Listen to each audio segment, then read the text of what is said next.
Hey everyone, Mr. Chalman here. We're going to be going over Unit 6, 11.2 in your support book. Okay, so it's the red one here. If you go down, this is on page number 47, 11.2, and we're just doing numbers 1 and 2.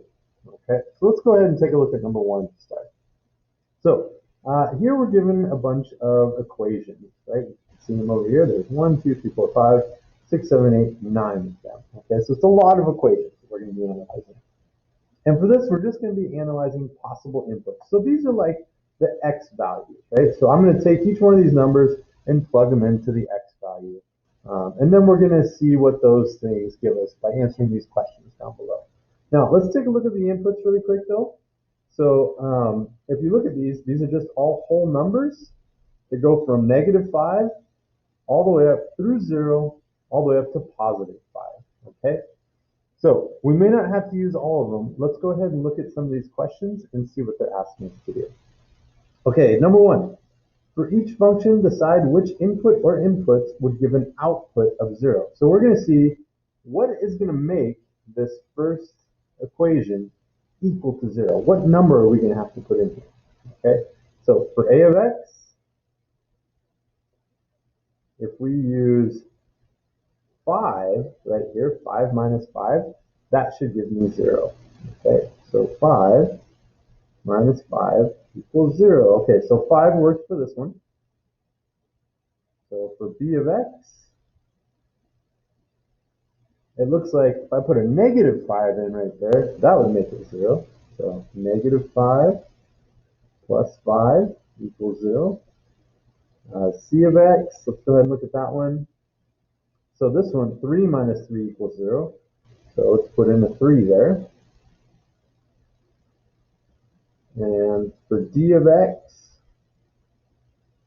well, this is just -1, right? -1 plus 1.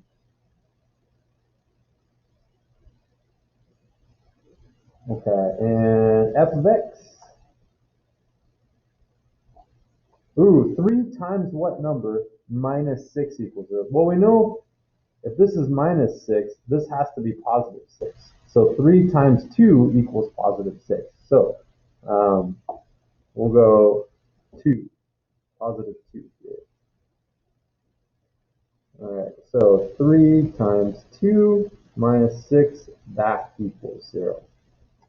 Okay, this one up here, ooh, it's almost the same as this one, except for the negative and plus signs have been changed. So if this says +6, then this has to be -6, right? This whole thing. So 3 times what number equals -6? Well, that's -2. So g of -2 equals 3 times -2 plus 6, and that whole thing equals 0. Let's go ahead and replace these x's with our inputs that we used here. So we use a 5 for this one, we use -5 for this one, 3 for this one, and -1 for this one. Okay, so where were we? G, let's try h of x now. Oh, this is interesting. So what we need to look at is, how do I make this 0? Isn't this just like one quantity times another quantity, right? So this is this whole parentheses times this whole parentheses equals 0. Okay. So basically, if we can make the inside of this equal to 0, then it doesn't matter what goes over here, because 0 times anything equals 0. So how do I make this side 0? Right? It looks like if I put a -5 in here, -5 plus 5 is 0. And it doesn't matter what this side is, because 0 times anything is 0. So h of -5 equals 0. And over here, I can put in another value, right? So -5 would work on this side, right? I could put a -5 in right there.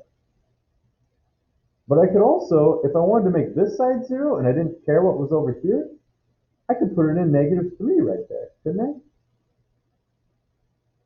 So there's two things that work for h, -5 and -3.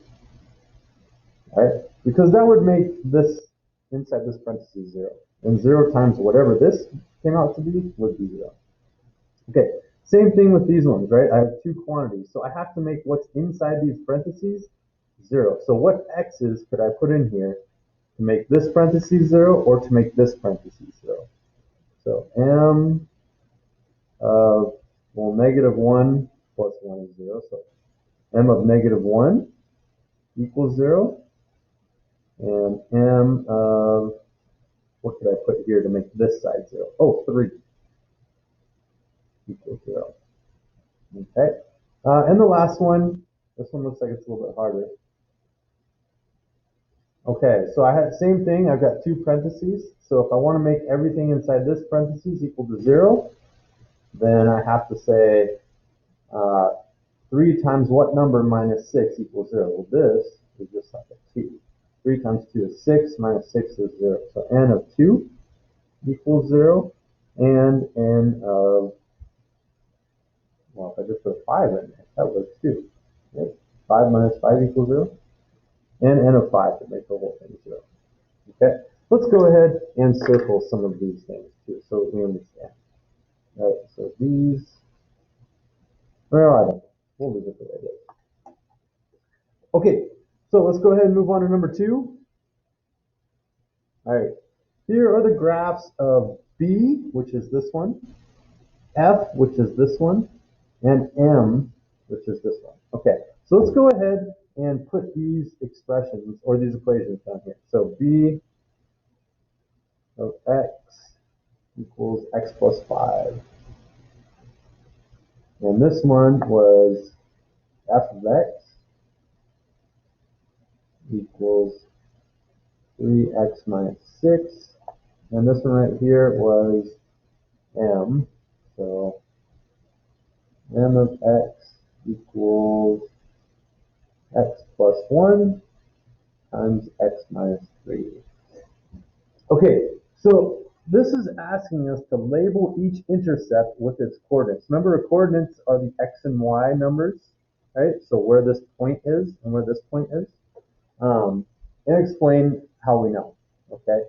So if I'm looking at this graph, this is the y-intercept right here, okay? And it's just a straight line. And remember, straight lines come in the equation, or in this form of the equation, y equals mx plus b. Now, whatever number is tied to the x, that's our m, that's our slope. And whatever number has no variable on it, that's my y-intercept. Right? So pretty straightforward there. Right? My y-intercept in this case is 5. So this one is the point 0, 5.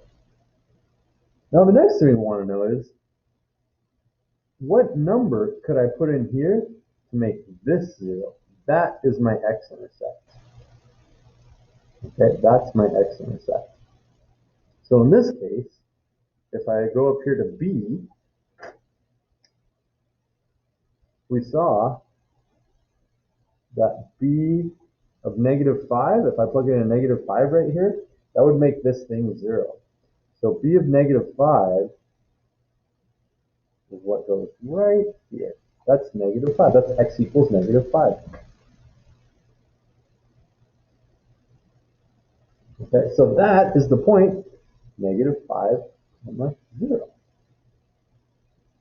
All right, let's do the same thing with f of x.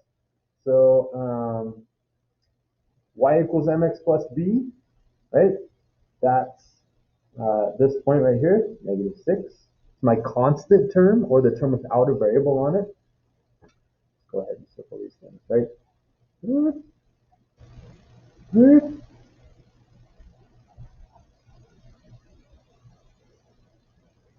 And that would make this is my y-intercept, right? So this is the point 0, -6. See how these two tie together?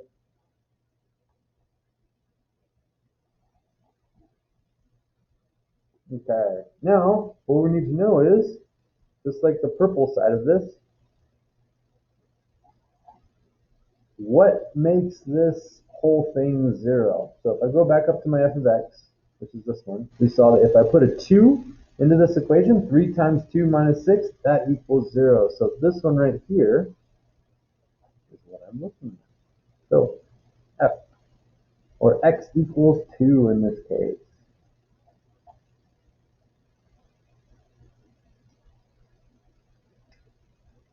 So this would be the point 2 comma 0. Woohoo!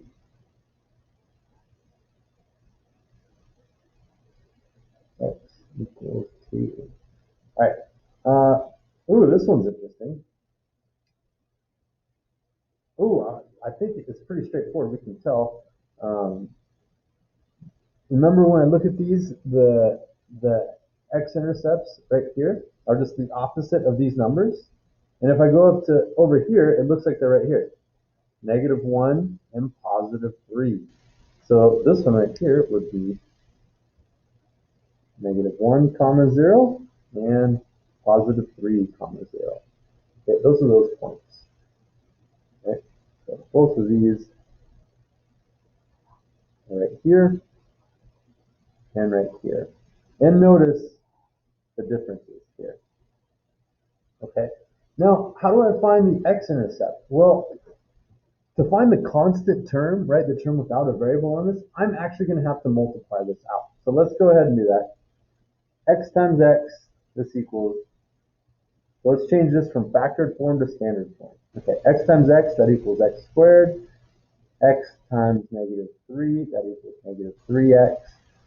1 times x, that equals x, or 1x.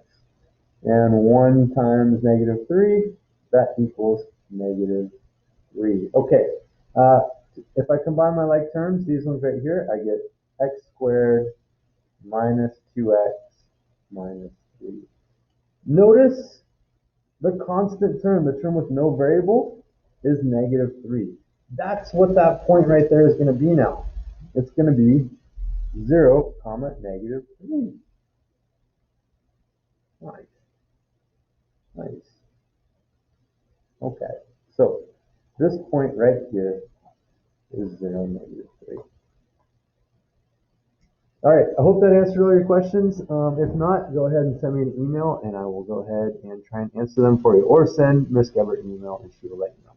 Okay, see you guys next time.